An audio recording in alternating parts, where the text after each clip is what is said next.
Okay. All right. So let's think about picking up from where we went off last time and where you want to go for today. All right. So from last time we were talking about like which specific direction or like which kind of companies I'm interested. Okay. So I've decided to pick like banks and insurance as my first options. Why? Well, because I sort of want to go to this data analytics track. Okay. I mean, they're like, focusing on AI and like deep data mining stuff. Okay. And they're like more to like business analytics track, and then there's the like data analytics track. And I think I'm more interested in that because there's math involved in it. Yeah. And a lot of visualization, explaining, like to try to convince people. Okay. I think I'm capable of doing that. So that I think like those companies may have this opportunity for me for their internship. So that's very helpful because having just started your ADS program, Mm-hmm. I think that if you know now as of September, right, basically a month into your coursework, that this is a track that you may want to follow, it's going to give you more opportunities to really take advantage of your coursework. Right. Right? So whatever projects of course that has to do with the flexibility of whatever projects you're doing, but let's say in your one of your applied data science courses, a project comes up where you have flexibility, you can select maybe data analysis or visualization within more of a finance or insurance field. Yeah, and I think like if I can get this, like if those are like positions, in the best case, by like the end of this semester, I can definitely, take that advantage and then pick the classes and courses that may help this internship. Yeah. And then I can use that like as a sort of as an advantage to talk to like employers and see like, oh, I'm gonna take this course, which would be like super helpful for this position, and then I think that might. Yeah, no, I know that'll help. And I think one of the strengths of you chatting with me about this today is tomorrow's career fair, right? And obviously you're gonna be there. Right. Love your shirt, by the way. Thank you. Actually, there this for Whitman's. Oh, so you're going to Whitman's tonight, right? And then like the high school's tomorrow. Yeah. So some of the same companies are going to be at the Whitman Career Fair. They're going to be at our career fair. So exactly what you just told me, I want you to take that and sort of translate that to the employers you meet with tomorrow. Whether it's Goldman Sachs, whether it's Excelis, Blue Cross Blue Shield, or EY or Deloitte or any of those companies, I want you to feel confident as if even though this may change in 1 month, 2 months, or whatever, the fact that you have some sort of confidence in the direction in which you want to go in with applied data science is going to give you a lot of credibility tomorrow. Have you researched the companies coming to the career fair at both Whitman and iSchool? I did Whitman for now, and then I'm going to do the iSchools tonight. Perfect. Good plan. Because you know me, I'd go crazy if I was trying to map them out, and then you get them confused. The ones that you saw from Whitman Career Fair, what employers did you see that you were like, oh yeah, okay, this is... I have a list. Okay. So there are only like 5 to 6 employers who sponsor students or they accept OPT and CPT. Okay. And they're like... There's only 6? Well, not 6, like... Oh, that you're interested. Right. Okay, sorry. I was like, all together. Yeah, they're about like 15 or something. Okay. And like, I also like look for positions, or like if they just don't offer internships at all, I'm just gonna like disregard them. Okay, yeah. So I have Amica Mutual Insurance, Good. Anthem Inc., BHE, IBM, National Grid, US Bank, and that's it. All right, there was one in between Anthem and IBM you mentioned. BHE. BEG? BHE. Like Bankers Health Group? Right. Okay, I've never heard of them. I mean, they don't have like their internships post online, but I'll just ask them if it's. So a few things there. One, I'm glad that even though you said that they don't have their internships posted yet, you're still going to chat with them. Right. a lot of these, I shouldn't say a lot, some of these companies won't post their summer internships or all their summer internships until spring semester. Yeah, actually, there were like something U.S. Bank or National Grid, I believe, they posted like their internships like 2 days before. Okay, So, yeah. I will say that for iSchool, Mhm. the biggest hires tend to be National Grid and IBM, although IBM in the past has never done, I want to be careful here, has never done a solid job at hiring international students. Right. That's So I want, when you talk to IBM, I want you to make sure that they're clear that Yeah, that's basically my first question. Okay, yeah. Because you don't, not that you'd be wasting your time, but I'd rather you focus on these other companies. Right. Again, that sucks that you have to do that. Yeah, because but I knew that's- like someone with a green card got their internship last year. Yeah. So it's, and then two, some of these companies, I don't think, like KPMG, they claim they sponsor. But then when you go to apply for like an internship or an entry level role, they're like, no, we only really sponsor these executive roles or directors roles or something. Yeah, I mean, it makes like if they're like similar, well, not like they're not similar people, but like Yeah. they have like similar skill sets and Yeah. all that. They're not willing to like spend that extra money for doing that work. Well, and I have to say that the sponsorship process is just over the last 2.5 years has gotten more and more expensive for companies. It's essentially a lottery, which is so stupid to me. And so each company has to pay to just be put into that lottery. Right. And also, a few weeks ago, the Trump administration made even more restrictions, I know, on technology hires, which is like blows my mind. So, if you went to Deloitte last week, I don't know if you went, did you check out Deloitte? No, I'm not very interested in Okay. I like the consulting. Yeah, that makes sense. Because they used to hire a lot of international students, all of a sudden they're not. Okay. So a few things that I want you to consider when you're talking to these employers. Obviously, I want you to make sure that you articulate exactly what you just said to me. But I also want you to come up with little teeny stories about why each one of these companies looks appealing to you. And it can't just be like, well, you sponsor, even though they may know that.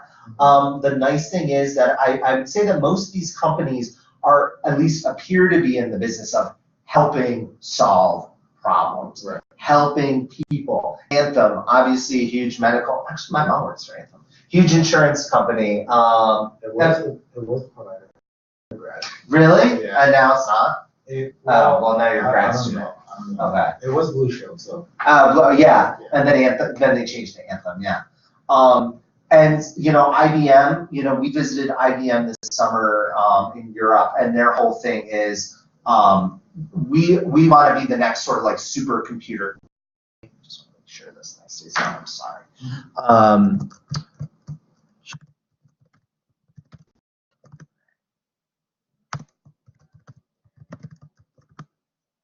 There we go. Okay. Okay, sorry about that. So when you're speaking with each one of these companies, I want you to frame it maybe in a way that ties your own personal philosophy with the philosophy of the firm and the company. Even though it's kind of funny to be like, oh, you're a major medical insurance company, you want to help people, but you're also ripping people off, right? Exactly. So what questions do you have following, like, going to the career fair tomorrow, or either like after speaking with these folks? So, like when I'm presenting there, I feel like, I mean, I don't have like a specific question for like each different employer, but in general, I would say, because I did research, I know like what positions are open like on internet, so I'm gonna ask them about this, and then see like, because like those big companies may not hire students like right there, so they may ask me to apply it online, and then I'll ask them like what should I do, or like what would benefit to enhance my application. So, Good.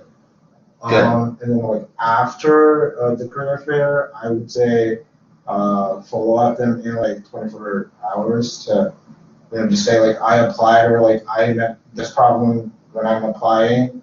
Like what should I do? Something like that. So yeah, exactly right. I want you, so when you're meeting with each employer, obviously you want to show them that you've done your research, Right. which you're an applied data science student, so the research is your thing.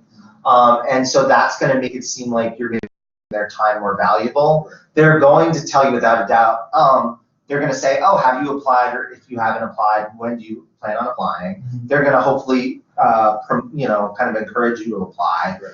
And then when you follow up with them, keep your note, your email brief as brief as possible. But I want you to try to bring something into that conversation or that email about the conversation you had with them. Yeah, remind them of who you were, right?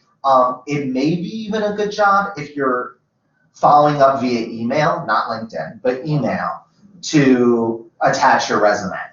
Okay. Yeah, like that doesn't hurt. Hey, for your convenience, I already applied on Handshake, but just for your convenience, I've attached my resume for your convenience.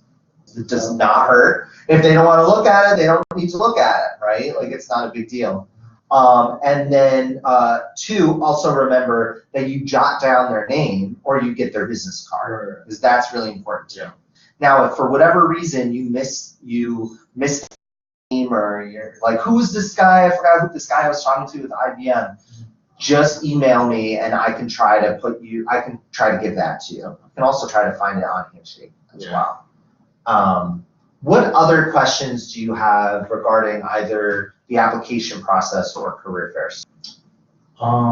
Like or about in general. Okay. Yeah. So like I'm not sure like for the employers and companies, do I only talk to like those companies or I keep it open? So that's a good question. For Whitman tonight, I think it's a good idea only talking to these companies, because I think that's going to be a great way for you to break the ice for tomorrow. Normally, what I would say, if you were just going to the iSchool career fair, I would say go up to a table or employer that you really don't care about.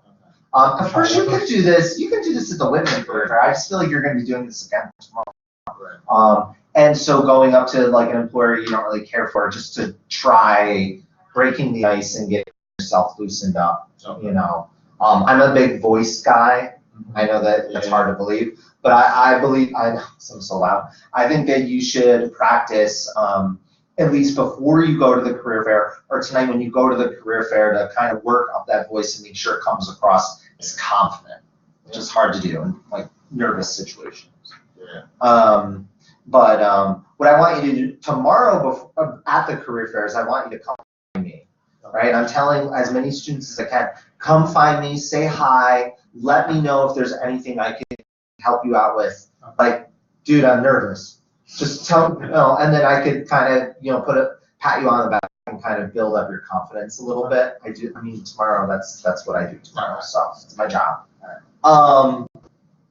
Now, I want you to also, and I think you've come to terms with this from the beginning of our conversation, is that you understand that this may be like a semester-long process, right? Like you can go to the career fair tomorrow, you may get a few interviews, and even if you don't get anything from those interviews, I want you to be cool with the fact that the springtime is really your time to shine.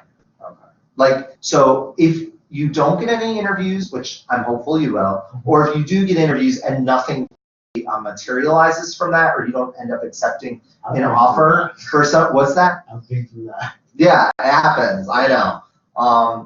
Especially like, I want you to feel okay with the fact that January, February, March is really the time for to land summer projects, more like courses going on. Exactly.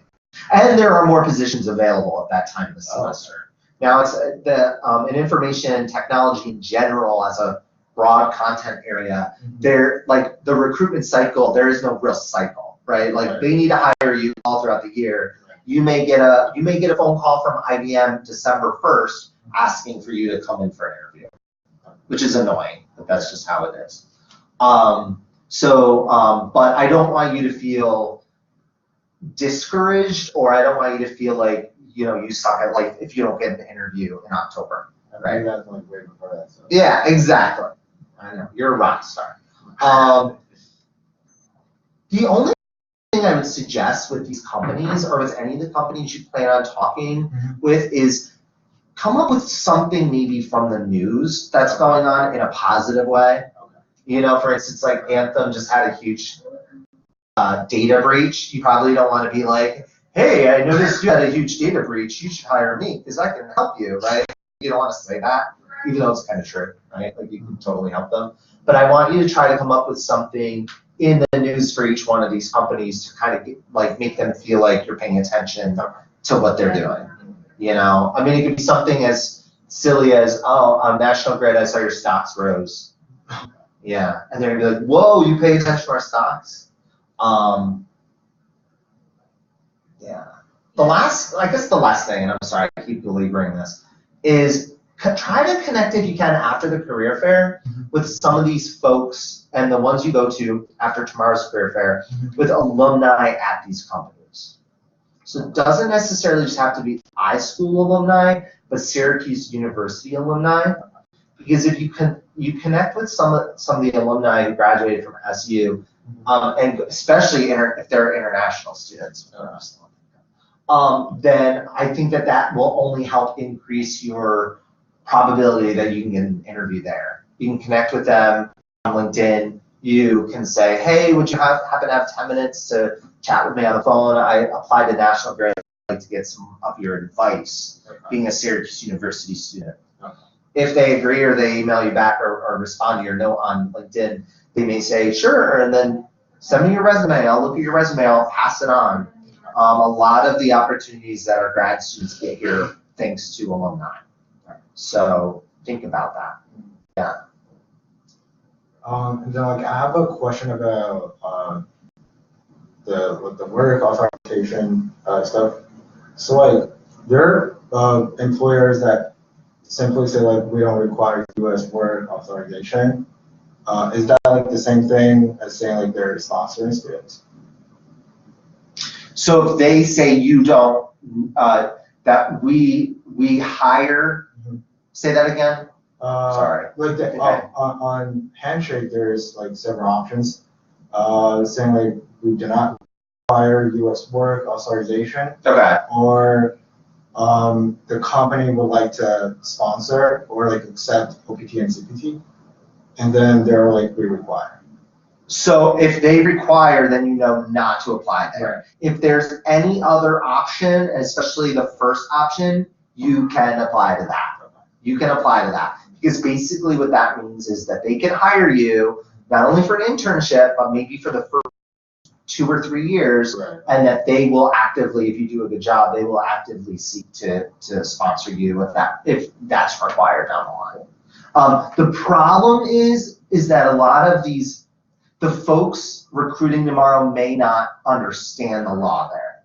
And they may not they may tell you something that may not even be correct, which is annoying. I know. I see the eye roll. I don't blame you. I know. I don't blame you. I'm going to roll my eyes too. And the reason for that is that a lot of the folks that are coming tonight to the Whitman Career Fair or tomorrow to the iSchool Career Fair that are recruiting are not recruiters. They're alumni or people that, maybe they're adjunct professors here, an Syracuse tie to the school, and they're coming to recruit but market. Oh yeah, we should be. So I don't want you to be frustrated if you hear an answer tomorrow that you're well, that's not what your sign says, or that's not what it says on Handshake. You may just have to wait until you go through the process in order to figure out. What's happened before is that students that may not have understood the process when they get to the interview, and then they're like, oh, do you need authorization? And then you're like, oh, I don't need authorization, right? I have a CPT or something like that. And they're like, oh, okay, no worries. And then you get carried through the process, and then the law department hires that when they're hired, right? Sometimes it can be a little complicated, but it's no reason to get to go crazy about it. The question about So like for Whitman and high school characters, are the same person that like show up for each company? So they could, Okay. and that's a good thing. Okay. Why do you think that would be a good thing? Because you know them like the day before, and then they talk to them again to see like if they have. Yeah. To offer you. Yeah, they know you're interested. Yeah. They're like, oh my god, I saw you yesterday. Remind me of your name again? You were the one with the cool resume. You have the math background. Oh my god, yeah. What are you? Wow, you're here again. You must really want to work for our company.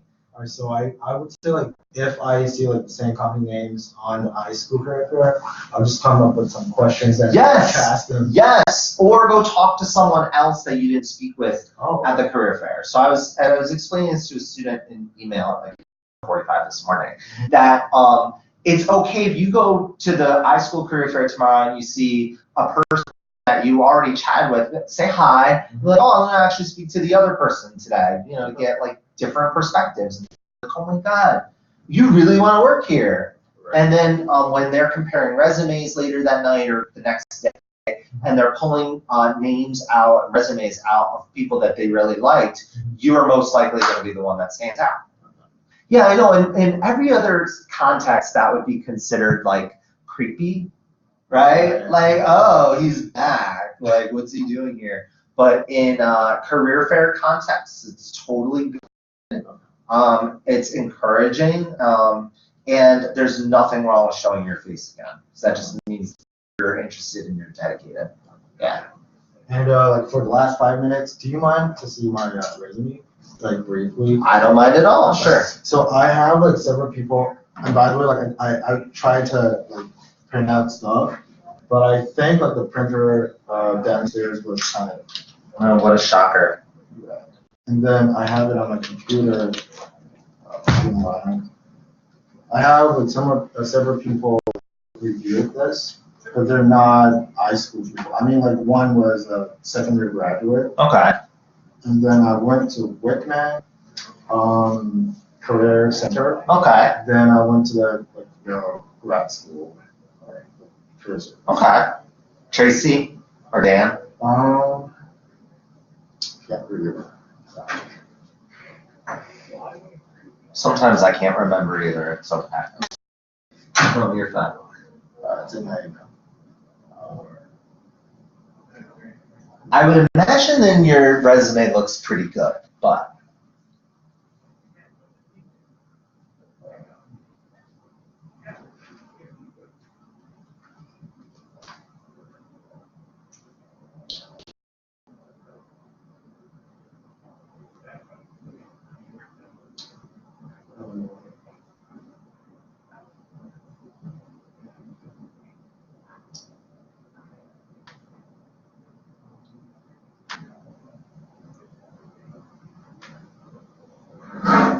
Let's take a look at this. Okay, so I want this whole page to be taken out. Okay. And I'm not saying that you need like text from here to down to the bottom. Mm-hmm. I'm just saying, why don't you consider like making your name much larger up here, okay, and then moving everything down so that way it just takes up the entire page. Okay. And I would use up more lineage because you have lines here that you can take up. Your formatting is fabulous. I don't see. I would typically put skills at the bottom, but I'm not going to ask you to change that for the sake of the career fair. It was at the bottom, but like someone was saying, like maybe, well, you're a first year graduate, and you don't have like projects related to like R Python stuff, so maybe put that up front. The only thing is that if I see R and Python and SQL up here, I'm going to want to know how you've performed it, which would typically be reflected in the body of your resume. However, there's no rule that says your skills have to be at the bottom. Right. Jeff and I like coaching students to have the skills at the bottom because at the end of a conclusion of every good story, research paper, case study, you want to sort of remind your audience of where how far you've come, right? And so there's no rule that says, oh, you have to put your skills at the bottom, right? So you're fine keeping it there, and I think for the purpose of the career fair tomorrow, I think it's good. And I also love that you have that you're a Mandarin speaker here. That is very impressive. I would suggest moving your MS in Applied Data Science underneath here. Same with BS. So that way it looks chunky, right? Like I want to be able to sort of take it in more visually, and you have the space. Other than that, my only other issue, and I'll look at this more specifically in a second, these bullets look huge. They're like massive bullets. And so I would rather, I don't know, I mean, I think you could just format bullets to make them a little bit tinier. Again, personal thing, nothing, I don't know. Well, that's more distracting people, I would say. Yeah. I think that it would look more proportionate if you just shrunk them a little bit. Structured, improved, reference code, good, 10%, love 5 million plus here, good. And then like someone in the grad career service saying like, don't force the numbers. Yeah, don't force the numbers because then it becomes too distracting. I mean, I wouldn't try to like force numbers, but like, what if I have like, numbers from like 10 to 20? Should I say like improved by 100% or simply saying like? Well, yeah, you can say whatever you want as long as you have the evidence to prove it. Like if you said achieved 100% positive feedback, and I've never heard of this happening, but it could. And then the recruiter's like, oh, okay, can you give me the feedback course evaluations and provide that to me? And then it was like more like on a scale of 1 to 5, and then like all of them were about 4. So okay. I mean, the thing is like if you put a number in there, typically they're not going to question your credibility. But if for every single bit you have increased 20% or streamlined whatever and saved the company $45 million, and in every bullet I'm seeing that, I'm more likely to question your credibility. I think the way you have this now is perfect. My mantra is if it ain't broke, don't fix it. And so you've got numbers in here and they're tangible enough and sort of accessible enough that I'm not going to question that.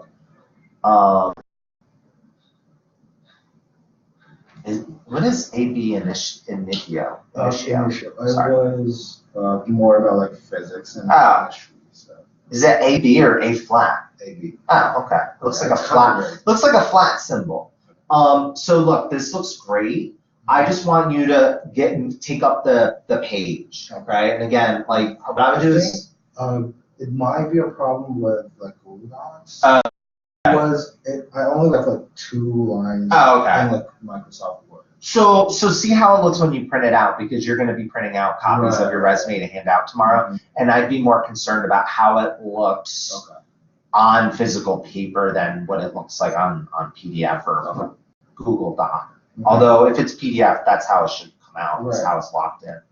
Other than that, this looks very polished. It looks good. You're in really good shape. I think that you're just gonna you're gonna just accompany your resume tomorrow with your little spiel about how to make this come to life. Be yourself. I know that sounds very cliche, but man, I love that shirt. Man, that's a good shirt. Oh, it's a Ralph Lauren shirt. Right. Oh, sorry, I thought it was like one of those trendy. I don't know. Well, you trendy. Give yourself more credit. Okay. All right. So look, we're all done for today. Is there anything else I can do for you? No. I think like next time we chat, we're gonna talk about like job search or like the job search or continue the in. Right. Okay. All right. Like, Sorry. On like Handshake or like LinkedIn, whatever. I see you October 9th, I think. Or 2nd. Right. Okay. It'll be here before you know it. Hopefully October 9th we can talk about interview prep, because you'll have like 1 million interviews to go on. Yeah, that would be amazing. Hey, if you do get an interview before then, please email me and let me know. All right. I just want to know if there's anything I can do before then. Again, my schedule's pretty packed, but you never know what I may be able to do for you. So, all right. All right. Hey, it was good talking to you today. Thanks for letting me record. Hopefully, it'll be good stuff for the students. Thanks All right. so much. Take care. Have a great day. Thank you. Thanks.